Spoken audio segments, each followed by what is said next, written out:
Gracias. Señora Granollers. Sí, gracias, presidenta. Buenas noches, diputadas y diputados. Estamos aquí otra vez debatiendo una moción para mejorar las condiciones de los profesionales del transporte y otra vez se olvidan de incluir a todos los sectores que se dedican al transporte, porque existe algo más que el transporte de mercancías. Está el transporte de pasajeros y también hay otros sectores como taxistas, profesores de autoescuelas. Hay muchos sectores aparte de las mercancías.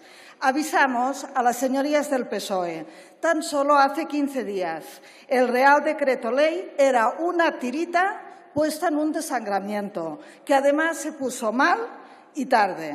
Nuestro grupo quiere hablar de la dignificación y profesionalización de un sector esencial, como ya quedó demostrado durante los momentos más duros de la pandemia, como es el sector del transporte. En cambio, observamos cómo este sector en los últimos meses ha sufrido una precarización de sus condiciones laborales que les ha conllevado a una inevitable pérdida de profesionales por falta de unas condiciones dignas. A todo ello le sumamos el insostenible incremento de los precios de los carburantes y materias primas y el resultado lleva a miles de trabajadores del sector a una situación de quiebra económica. Para continuar con la operación catastrófica, vamos a sumar que el actual parque de camiones y furgonetas en el Estado se encuentra totalmente envejecido, con una media de 15 años. Y así llegamos a una situación de extrema vulnerabilidad ante las fluctuaciones del mercado y sin margen para renovar vehículos. Esto conlleva evidentes y nefastas consecuencias a nivel laboral, medioambiental y de seguridad viaria.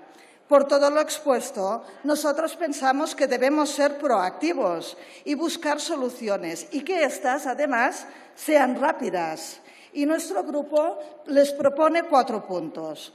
Primer punto, sobre la aplicación de los principios de la cadena alimentaria. Sabemos que el Gobierno se ha comprometido antes del 31 de julio a presentar a la CNTC un texto en proyecto de ley para aplicar los principios de reciprocidad de las partes de la cadena alimentaria, como sería un interés mutuo, equitativa distribución de riesgos y responsabilidades, cooperación.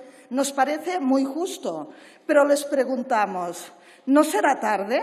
Hay un mientras tanto en un sector altamente tensionado y, además, tal como hemos dicho, las mercancías no es el único sector. Todo el transporte está tensionado. ¿Debemos esperar para actuar a una huelga del sector del transporte de pasajeros? Punto 2. Sobre la actividad profesional de los conductores del transporte. Está reconocida como alto riesgo por la Organización Internacional del Trabajo por los incrementos de los índices de siniestralidad y morbilidad.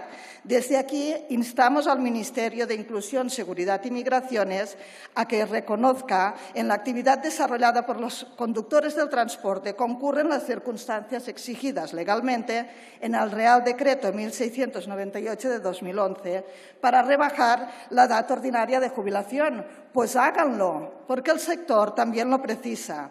El uso del tacógrafo, sin excepciones, porque el tacógrafo controla los descansos y las horas recorridas. Por tanto, es la mejor herramienta para asegurar una conducción segura. Sobre las retribuciones salariales, tercer punto, unos sueldos dignos, acordes con la responsabilidad y peligrosidad del sector. Estos deben incluir todas las horas a disposición de la empresa y no solamente los kilómetros recorridos, porque si no es un doble agravio laboral. Y el cuarto y último punto, pago por kilómetro recorrido. Ahora mismo, buena parte del sector está trabajando bajo el régimen de trabajador autónomo. Se está pagando al transportista por kilómetro una media de 90 céntimos y este asume un coste de 1,30 € por kilómetro recorrido. Es decir, el transportista pierde de media 40 céntimos por kilómetro recorrido.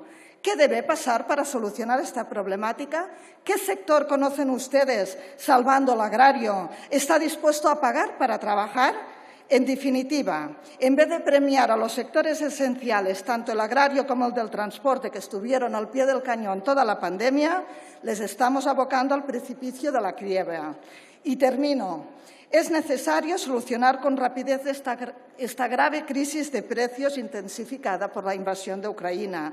De no ser así, los trabajadores autónomos y pequeñas empresas no serán capaces de resistir más tiempo. Gracias. Gracias, señora Granollers.